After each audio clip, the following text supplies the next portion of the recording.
Ce n'a pas été facile, mais les étalons de Burkina Faso ont pu venir à bout de cette équipe de la Mauritanie grâce à un penalty obtenu par Issa Kaboré et transformé par Bertrand Traoré à la 90 plus 5. En tout cas, une victoire difficile mais précieuse parce qu'elle permet aussi de tenir seul les Rennes dans le groupe D devant l'Algérie qui a fait match nul face à l'Angola, un point, et la Mauritanie voilà, qui est bon dernier de ce groupe. Deux choses qu'il faut retenir de cette rencontre, c'est que ça n'a pas été facile. Les salons ont été mis en difficulté à plusieurs reprises par les Mourabitans qui sont restés sur place, qui ont respecté à la lettre les consignes de l'entraîneur. Et là, il faut aussi saluer le coup de génie de Hubert Velliou qui a lancé Bertrand Traoré en seconde mi-temps à partir du dernier quart d'heure. Bertrand a remplacé Cédric Badolo et après son entrée dans la foulée à la 80e minute, il a failli même donner l'avantage aux siens. Mais sa frappe qui était puissante et cadrée a été détournée par le portier Mourabitoun Babacar Nias.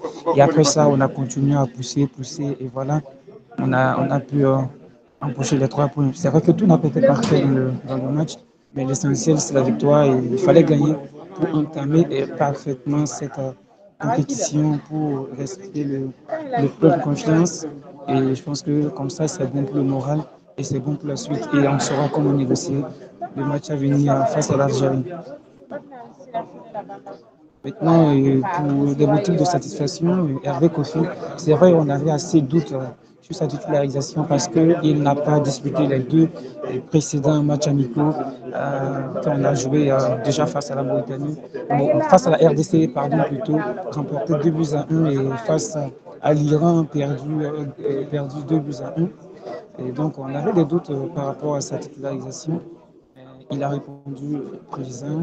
À chaque fois qu'il a été sollicité, il a quand même sorti le grand jeu déjà à la 31e minute hein, sur le coup franc malicieux de Aboubakari Koïta. Voilà, il est resté vigilant, il a détourné le ballon. Et dans la foulée, il y a eu encore une reprise de volée d'un joueur Mourabitoun. Il est resté stoïque, il a tapé le ballon. Et après encore, il a été sollicité. Et, en tout cas, sa sérénité ont permis de garder le Burkina Faso dans cette rencontre. Et voilà, il commence la compétition avec un clean sheet et c'est bien pour lui et c'est bon pour le moral. Je pense que Hervé Kofi a fait un bon match. Et Blati Touro aussi, c'est vrai que peut-être les gens ne voient pas son impact, mais en tant que milieu, il était partout. Il était partout et il a été élu homme du match. Je pense que. Aïe aïe aïe. Excusez. Ma caméra a été dérangée. C'est bon maintenant? C'est bon? Ok. C'est bon? Ma caméra avait été dérangée. Ok. Donc je disais tantôt que Blati Touré, voilà, il a été aussi exceptionnel. C'est vrai, bon, d'aucuns diront que Hervé Kofi méritait, et à juste raison, Hervé méritait aussi d'être homme du match. Bertrand Traoré, qui a fait une très belle entrée, méritait aussi d'être homme du match, mais Blati aussi a fait un travail énorme, parce que la récupération et les interceptions, je pense que c'était superbe. Et à chaque fois que Blati avait le ballon et il se dirigeait dans le sens du jeu, quand il y avait ce danger, il y avait danger. Il était plus dans les zones d'attaque que dans les safe zones et puis il a cassé assez d'occasions. Mourabitoun, moi je pense que c'est mérité et c'est bien pour lui parce qu'il a beaucoup été critiqué. Vu son âge, il y a pas mal de personnes qui se disaient qu'il ne méritait pas la sélection, il ne devait pas être à cette Coupe d'Afrique des Nations. Et pourtant, lors de la dernière Coupe d'Afrique des Nations, en 2021 au Cameroun, c'était comme cela, il n'a pas de club.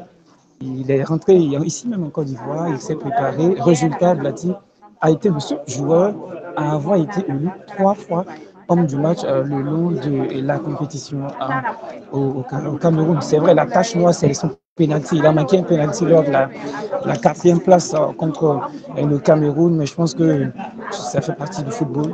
Et voilà, Blati, je pense qu'il a été bon et il mérite son trophée.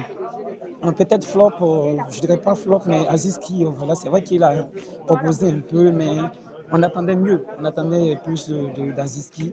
Et voilà, Steve Yago a répondu présent, parce que c'est vrai, c'est une centrale, mais il a été utilisé comme latéral gauche, il a répondu présent. Je pense que mention spéciale à toute l'équipe qui a donné. Edmond Absoba a été impérial, lecture du jeu impeccable, et voilà, la relance impeccable. Il a intercepté à cette occasion Morabitoun, parce qu'à un moment donné, on ne jouait plus en 4-3-3. Edmond est monté. Il est monté comme il était dans la surface de l'opération.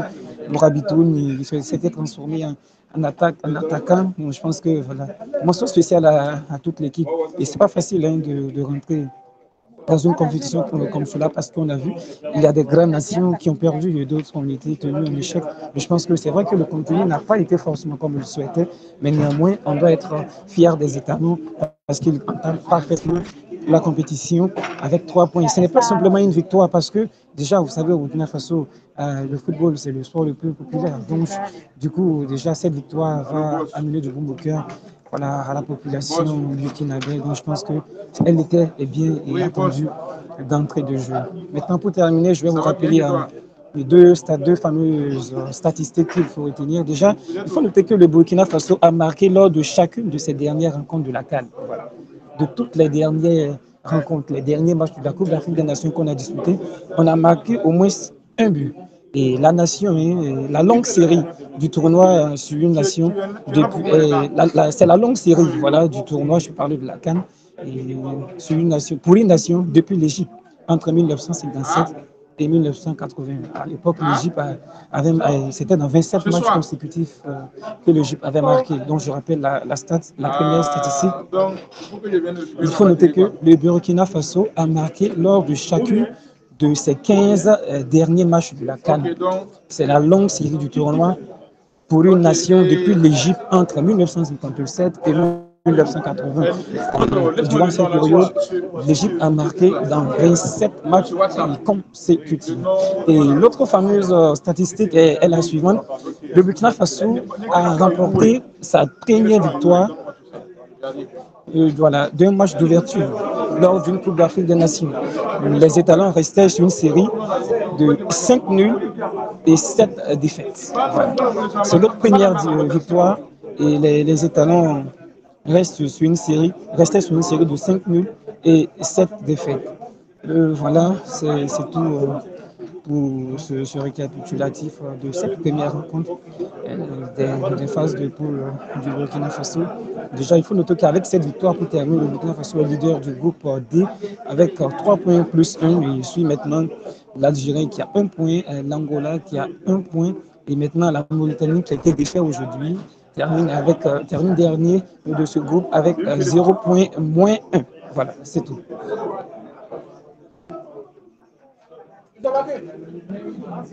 Bah, c'est fini, je suis fatigué, tu vois.